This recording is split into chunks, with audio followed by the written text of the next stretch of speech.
ನಮಸ್ತೆ ಸರ್.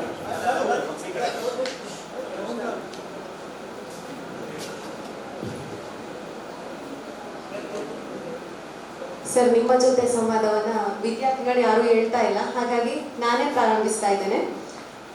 ನನಗಿರುವಂತಹ ಪ್ರಶ್ನೆ ಏನಂದರೆ, ನಿಮ್ಗಿವಾಗ ಏನೋ ಒಂದನ್ನು ಬರಿಬೇಕು ಅಂತ ಅಂದ್ಕೊಂಡಿರ್ತೀರ. ಉದಾಹರಣೆಗೆ, ನೀವಿದೇ ಕಾರ್ಯಕ್ರಮದಲ್ಲಿ ವೇದಿಕೆಯಲ್ಲಿ ಆಸೀನರಾಗ್ಕೊಂಡಿದ್ದೀರ. ನಿಮ್ಗಿವಾಗ ಯಾವುದೋ ಒಂದು ಯೋಚನೆ ಬಂತು, ನಾನಿವಾಗ ಈ ಥರ ಬರಿಬೋದಿತ್ತು ಅಂತ. ನೀವು ಅದನ್ನು ಕಾರ್ಯಕ್ರಮವಾದ್ಮೇಲೆ ಬರೀತೀರಾ, ಅಥವಾ ಅದನ್ನು ನೆನ್ಪಿಟ್ಕೊಂಡು ಹೋಗಿ ಬರೀತೀರಾ, ಅಥವಾ ಅದಲ್ಲಿಗೆ ಬಿಟ್ಟು ಹೋಗಿ ಮತ್ತೊಂದಿನ ಕೂತ್ಕೊಂಡು ನಾನು ಇಲ್ಲಿ ಯಾವ ಥರ ಕೂತ್ಕೊಂಡಿದ್ದೆ, ನನಗೆ ಯಾವ ಆಲೋಚನೆಗಳು ಬಂದಿತ್ತು, ಈ ಥರದೆಲ್ಲ ಯೋಚನೆ ಮಾಡಿಕೊಂಡು ಮತ್ತೆ ಅದನ್ನು ರೀಕಲೆಕ್ಟ್ ಮಾಡಿ ಬರೀತೀರಾ ಅಂತ ನನ್ನ ಪ್ರಶ್ನೆ.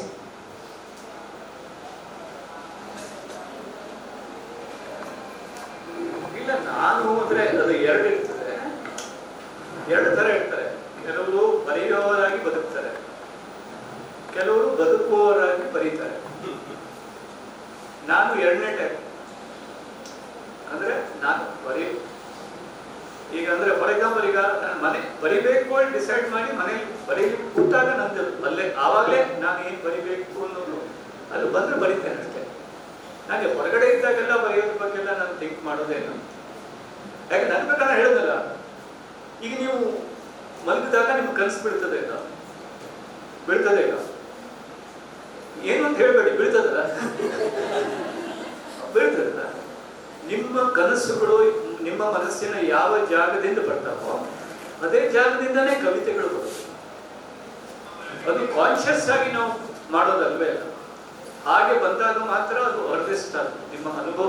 ಯಾಕಂದ್ರೆ ಯಾವುದೇ ಅನುಭವ ಅನ್ನೋದು ನಿಮ್ಮ ಮನಸ್ಸಿನಲ್ಲಿ ಬಿಟ್ಟು ಹೋಗುವ ಹಾಜರಿ ಒಂದು ಪ್ರತಿಮೆ.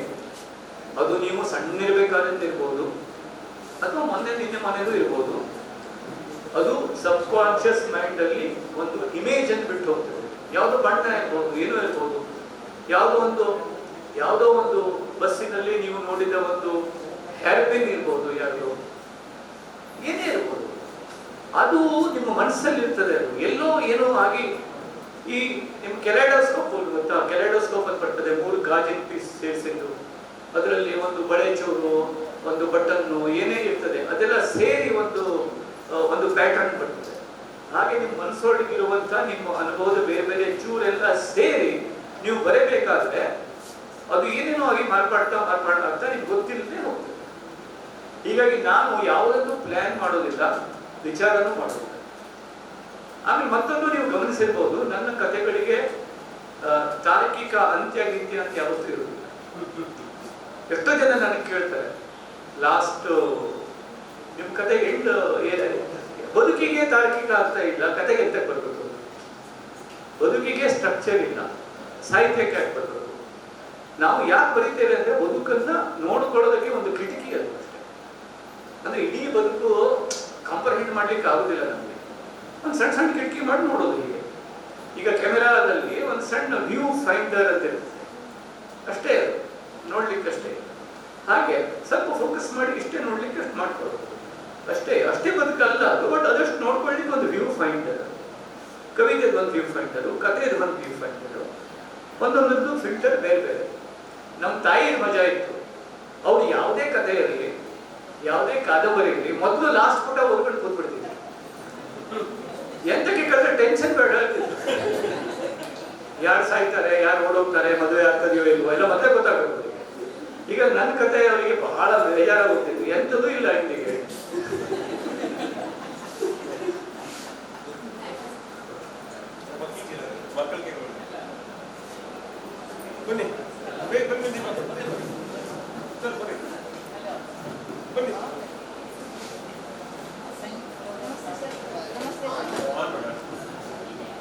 ನಮಸ್ತೆ ಸರ್.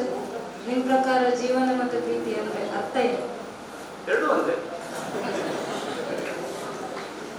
ಅರ್ಥನೇ ಇಲ್ಲ. ನೀವು ಅರ್ಥ ಜೀವನ ಹಾಳು ಮಾಡಬೇಡಿ. ಕೆಲವರು ವಿಷಯ ಕೊಟ್ಟು ಸಮಾರಂಭನೇ ಹಾಳು ಮಾಡ್ತಾರೆ. ನೀವು ಯಾವ ವಿಷಯದ ಬಗ್ಗೆ ಮಾತನಾಡ ಬಯಸುತ್ತೀರಿ ಅಂತೆಲ್ಲ ಕೇಳ್ತಾರೆ. ನೀವು ಯಾರಿಗೂ ವಿಷಯ ಕೊಡಬೇಡಿ. ಈ ಭಾಷಣಕಾರರಿಗೆ, ವಿಚಾರ ಸಂಕಿರಣಗಳಿಗೆ ವಿಷಯ ಕೊಟ್ಟು ಕೊಟ್ಟು ಕೊಟ್ಟು ಸತ್ಯ ನಾಶ ಮಾಡಿಬಿಟ್ಟಿದ್ದಾರೆ. ಹೌದು, ಅಯ್ಯೋ. ಯಾಕಂದ್ರೆ ಆ ವಿಷಯದ ಬಗ್ಗೆ ಮಾತಾಡಬೇಕು, ಒಳ್ಳೆ ಜನ ಏನೇನೋ ಮಾಡಿ ವಿದ್ಯಾರ್ಥಿಗಳ ತಲೆ ಹಾಳು ಮಾಡಿ, ಆ ವಿಷಯನೂ ಹಾಳು ಮಾಡಿ ಎಲ್ಲ ಏನೋ ಆಗ್ಬಿಡ್ತದೆ. ಹಾಗೇನಿಲ್ಲ, ಬದುಕನ್ನು ಅರ್ಥ ಮಾಡ್ಕೊಳ್ಳೋ ಅದು ಅನುಭವ. ಅದು ಸಾಹಿತ್ಯ ಎಲ್ಲ ಅನುಭವ, ಬದುಕನ್ನು ಅನುಭವಿಸಿ ಅಷ್ಟೇ. ಈಗ ಫಾರ್ ಎಕ್ಸಾಂಪಲ್ ಈಗ ನಿಮ್ಮೊಂದು ಒಳ್ಳೆ ಒಂದು ಲಿಂಬು ಶರ್ಬತ್ ಮಾಡಿಕೊಟ್ಟಿದ್ದೀವಿ ಅಂತ ಹೇಳಿ, ಇದರ ಅರ್ಥ ಏನು ಅಂತ ಹೇಳಿದ್ರೆ ಒಳ್ಳೆ ಅಷ್ಟೇ. ಅದು ಬದುಕನ್ನು ಅನುಭವಿಸ್ಬೇಕು ಅಷ್ಟೇ, ಅದಕ್ಕೆ ಅರ್ಥ ಅಂತ ಏನಿಲ್ಲ. ಬದುಕನ್ನು ಇಡಿಯಾಗಿ ಪ್ರೀತಿಸಿ, ಜೀವನವನ್ನು ಪ್ರೀತಿಸಿ. ಅದು ಪ್ರೀತಿ ಅನ್ನೋದು ಅದಕ್ಕೆ ಒಂದು ಬ್ರಾಂಚ್ ಅಷ್ಟೇ. ಅದು ಬದುಕನ್ನೇ ಪ್ರೀತಿಸಿದಾಗ ಅದ್ರ ನಾನಾ ಮಗುಲುಗಳಲ್ಲಿ ಇದು ಒಂದು ಅದು ಬೇರೆ ಬೇರೆ ಮಗುಲುಗಳನ್ನು ತೋರಿಸ್ತಾ ಹೋಗ್ತದೆ, ಮುಂದೆ ಹೋಗ್ತಾ ಹೋಗ್ತದೆ ಅಷ್ಟೇ.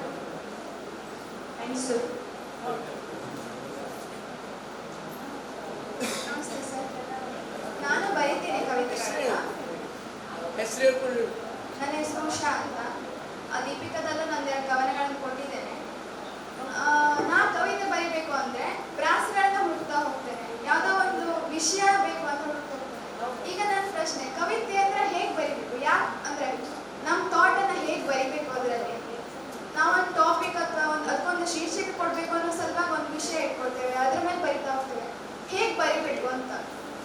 ಇಲ್ಲ, ಹಾಗೆಲ್ಲ ಅಂದ್ರೆ ಅದು ನೀನ್ ಮೊದಲು ಓದ್ಬೇಕು. ಓದದೆ ಕವಿತೆ ಬರೀಲೇಬಾರ್ದು. ನೀನ್ ಕಾರ್ ಡ್ರೈವ್ ಮಾಡ್ಬೇಕು ಅಂದ್ರೆ ಮೊದ್ಲೇನ್ ಮಾಡ್ತೇವೆ? ಡ್ರೈವಿಂಗ್ ಕಲಿತೀಯಲ್ಲ. ಒಬ್ಬ ಹಾಡುಗಾರ ಆಗ್ಬೇಕು ಅಂದ್ರೆ ಮೊದ್ಲೇನ್ ಮಾಡ್ಬೇಕು? ಕಲಿಬೇಕು. ಹಾಗೆ ಬರಿಬೇಕು ಅಂತಿದ್ರೆ ಕೆಲವು ಕವಿಗಳ ಸಂಕಲನಗಳನ್ನ ಓದ್ಬೇಕು. ನಾಗರಾಜ್ ಹೆಗ್ಡೆ ಸರ್ ಹತ್ರ ಹೋಗ್ಬೇಕು, ಸರ್ ನಾನು ಕೆಲವು ಕವಿಗಳನ್ನು ಓದ್ಬೇಕು ಅಂತ ಹೇಳು. ಅವ್ರ ಪುಸ್ತಕ ಕೊಡ್ತಾರೆ, ಅದನ್ನು ಓದು. ಪ್ರಾಸ ಗೀಸಗಳ ಕಾಲ ಮುಗಿದು 30 ವರ್ಷ ಆಯ್ತು ಕನ್ನಡದಲ್ಲಿ. ಅದೆಲ್ಲ ಅಲ್ಲ, ನಡೆದಲ್ಲ. ಈ ಕಾವ್ಯ ಬಹಳ ಮುಂದೋಗಿದೆ. ಮುಕ್ತ ಛಂದದ ಕಾಲದಲ್ಲಿ ನಾವಿದ್ದೇವೆ. ಎಲ್ಲೋ ಅಪರೂಪಕ್ಕೆ ಭಾಷೆಯಲ್ಲಿ ಸ್ವಲ್ಪ ಏನು ಭಾಷೆಯನ್ನ ಏನ್ ಮಾಡ್ತಾರೆ, ಅದರ ವೆರೈಟಿ ನೋಡೋದಕ್ಕೆ ಪ್ರಾಸದಲ್ಲಿ ಬರಿಬಹುದು. ಆದ್ರೆ ಮುಕ್ತವಾದ ಯೋಚನಾ ಲಹರಿಗಾಗಿ ಮುಕ್ತ ಛಂದ ಬಂದು ಕನ್ನಡದಲ್ಲಿ ಆಲ್ಮೋಸ್ಟ್ 50 ವರ್ಷ ಅಲ್ಲ, ಜಾಸ್ತಿನೇ ಆಯ್ತು. ಅದೆಲ್ಲ ನಿಮ್ಗೆ ಪರಿಚಯ ಆಗ್ಬೇಕಾದ್ರೆ ಇಷ್ಟು ಒಳ್ಳೆ ಸರ್ ಇದ್ದಾರೆ ನಾಗರಾಜ್ ಸರ್, ಅವ್ರಿಗೆ ಕೇಳಿದ್ರೆ ಅವ್ರ ಪುಸ್ತಕ ಕೊಡ್ತಾರೆ.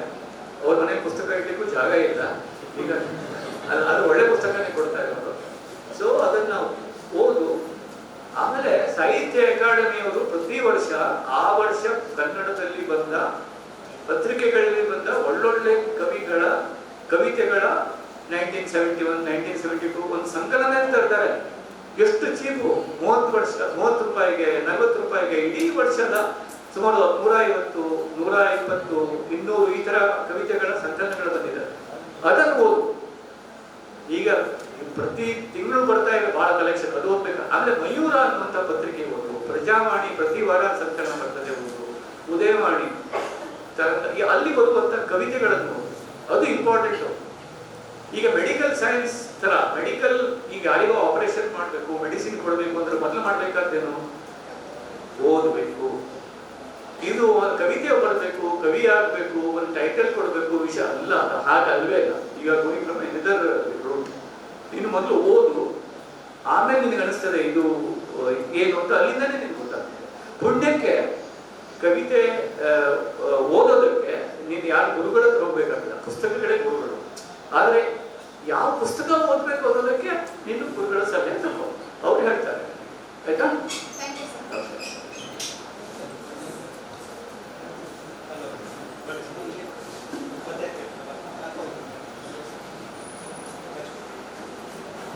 ಸರ್ ನಮಸ್ಕಾರ, ನಾನು ಕಾಂತೇಶ್ ರಾಣೆಬೆನ್ನೂರು. ಸರ್, ಕವಿ ಮನಸ್ಸು ಸಮಕಾಲೀನ ಆಗುಹೋಗುಗಳಿಗೆ ಸ್ಪಂದಿಸುವ ಒಂದು ಸಂವೇದನೆಯನ್ನು ಇಟ್ಕೊಂಡಿರ್ಬೇಕು ಅಂತ ಒಂದೇನು ಅಲಿಖಿತ ನಿಯಮ ನಂಬಿಕೊಂಡು ಬಂದಿದ್ದೇವೆ. ಆದರೆ ಕೆಲವೊಂದು ಸಂದರ್ಭದ ಘಟನೆಗಳಿಗೆ ತುಂಬ ರಿಯಾಕ್ಟ್ ಮಾಡುವ ಸಂದರ್ಭದಲ್ಲಿ ಕೆಲವರು ತಮ್ಮ ಸೈದ್ಧಾಂತಿಕತೆಯನ್ನು ಆ ಕವಿತೆಯಲ್ಲಿ ಬಹುಶಃ ಹೇಳ್ತಾರೆ ಅಂತ ನನಗೆ ಅನ್ನಿಸ್ತದೆ. ಆ ಥರದ ಕೆಲವು ಕವಿತೆಗಳನ್ನು ಗಮನಿಸಿದಾಗ ಇವತ್ತಿನ ಸಂದರ್ಭದಲ್ಲಿ ಹೊಸ ತಲೆಮಾರು ಈ ಸೈದ್ಧಾಂತಿಕತೆಯ ಚಿಂತನೆಗಳನ್ನ ಹೇಗೆ ಗ್ರಹಿಸ್ಬೇಕು ಸರ್? ಅಲ್ಲ, ಅದು ಸಹಜವಾಗಿರ್ಬೇಕು. ಯಾವುದು ಕೂಡ ಪ್ರಾಮಾಣಿಕವಾಗಿರ್ಬೇಕು. ಯಾವುದು ಕೂಡ ಪ್ರಾಮಾಣಿಕವಾಗಿರ್ಬೇಕು. ಏನೇ ಮಾಡಿದ್ರು ಪ್ರಾಮಾಣಿಕವಾಗಿರ್ಬೇಕು. ಅದು ಗೊತ್ತಾಗ್ಬಿಡ್ತದೆ. ಅದು ಪ್ರಾಮಾಣಿಕ ಏನೇ ಇರಲಿ, ನೀವು ಪ್ರೀತಿಯನ್ನೇ ಕೂಡ ಪ್ರಾಮಾಣಿಕವಾಗಿದ್ರೆ ಪ್ರಾಮಾಣಿಕ ಪ್ರೀತಿ ಅಂತ ಗೊತ್ತಾಗ್ಬಿಡ್ತದೆ, ಅಪ್ರಾಮಾಣಿಕವಾಗಿದ್ರು ಗೊತ್ತಾಗ್ಬಿಡ್ತದೆ. So if it is sincere, it is seen, it is shown. ಆಮೇಲೆ ಏನಾಗ್ತದೆ, ಕವಿತೆಗೆ ಒಂದು ಧ್ವನಿ ಶಕ್ತಿ ಅಂತ ಇರ್ತದೆ ಸರ್.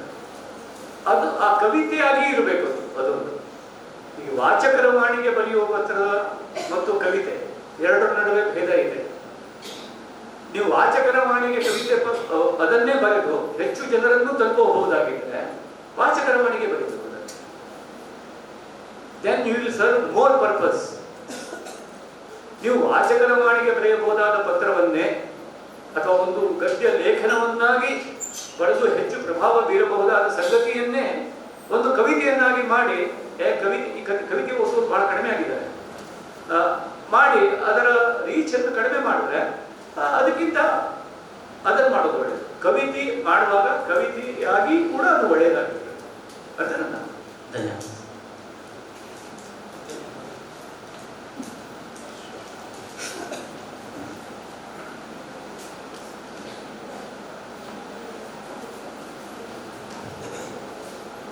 Good morning sir. ನನ್ನ ಹೆಸರು ಧನ್ಯ ಸರ್. ನಿಮ್ಗೆ ಈ ಫೀಲ್ಡಿಗೆ ಬರ್ಲಿಕ್ಕೆ ಇನ್ಸ್ಪಿರೇಷನ್ ಅಂತ? ಯಾವುದಕ್ಕೆ? ಈ ಫೀಲ್ಡ್ಗೆ ಕವಿಯಾಗಿ ನಿಮಗೆ ಇನ್ಸ್ಪೈರ್ ಮಾಡಿದಂಥ ಒಂದು ಥಿಂಗ್ ಯಾವುದಂತ?